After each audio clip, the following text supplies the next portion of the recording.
Kũringana na mũtumia wa mũndũrũme ũcio Joseph Njuguna, ithe wa ciana igĩrĩ nĩwe Hannah Wambui, ũrĩa twaranĩirie nake na njĩra ya thimũ. Ekinaĩ acio maramahithũkĩire thaa 3 cia ũtukũ kwao mũciĩ mũhuro wa cukuru wa mũthingi wa Ol-Moran kaunti-inĩ ya Laikipia. Tũikarĩte hau tũrarĩa na tũranyua, tũrerĩgĩrĩire ona atĩa tondũ tũtinakĩmaigua. Niĩ ngomete hau gĩtĩ-inĩ nĩguo ndĩraigua mũthuri wakwa araiguire ibati-inĩ he kĩndũ kĩragucio. Hĩndĩ ĩyo maragucagia cora. Rĩrĩa ararũgamirie ũguo kũhana ta arakinyũkia rĩ, ararĩ na mũndũ ũrarĩ mũrango-inĩ na ararĩ na mũcinga. Aramũhũrĩire rithathi kamwanya-inĩ ka mũrango, na hĩndĩ ĩrĩa aragũthirwo arauga mbu ithatũ aragwa. Nĩguo ndĩroririe Ngai, njoroge kaĩ baba wanyu akua. Nĩguo ndĩraiguire njĩra ĩhĩ ndikuĩte no nĩ ndarathwo niĩ nĩ gũkua ndĩrakua. Thutha wa ngero ĩyo gũtabanio na gũikara angĩkona ũteithio, nĩguo thigari cia mũhohio hamwe na thigari kuma ceceni-inĩ ya Ol-Moran marekinyirie na kũmũhanyũkia thibitarĩ-inĩ kũrĩa maratũmirwo Nyahururu na thutha maratũmwo thibitarĩ-inĩ wa kĩbũrũri wa Kenyatta kũrĩa mũndũrũme ũcio ararigitĩrwo.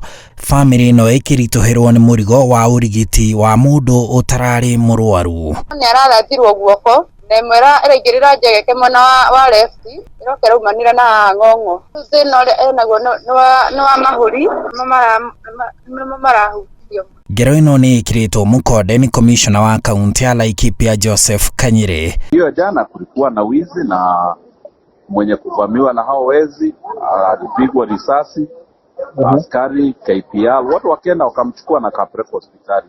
Ni wezi tu, just a home breaking incident. Guys come to your house, they break it, they want to steal or come shoot.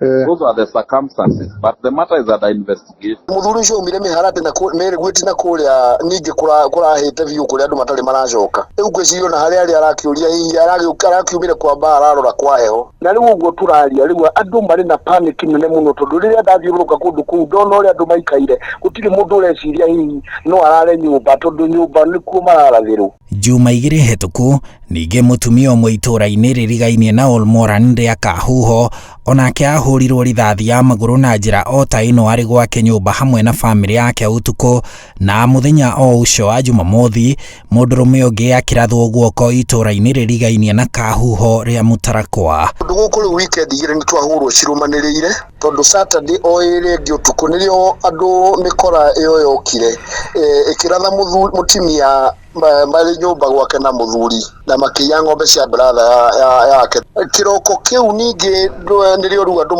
mombanire na nĩ marakara magĩthamaga magĩthamathama ũguo ningĩ mwanake ake waringwo rithathi ya guoko. Rĩu tũraria arĩ o thibitarĩ na no brother ya chief ũrĩa wĩrĩgĩte kũhũrwo ta ciumia igĩrĩ thiru, na hwaĩ-inĩ ũndũ ũrĩa mũnene mũno o mathaa ta marĩa mokĩte Friday Saturday last week ningĩ marahũra mũthuri wĩtagwo Joseph Njuguna. Aikari a matũũra ma Ol-Moran gũthiĩ kinyagia kĩnamba rĩu marenda thirikari yonanie kũna atĩ ĩrĩ na ũhoti wa kũhukia ngahĩha cia kĩndũrĩrĩ iria ituĩkĩte nĩcio rĩtwa rĩngĩ rĩa matũũra maya na gũcũngĩrĩra maithori, ngero hamwe na ikuũ. Handũ-inĩ ha Inooro TV njĩtagwo Harun Njoroge wa Maina.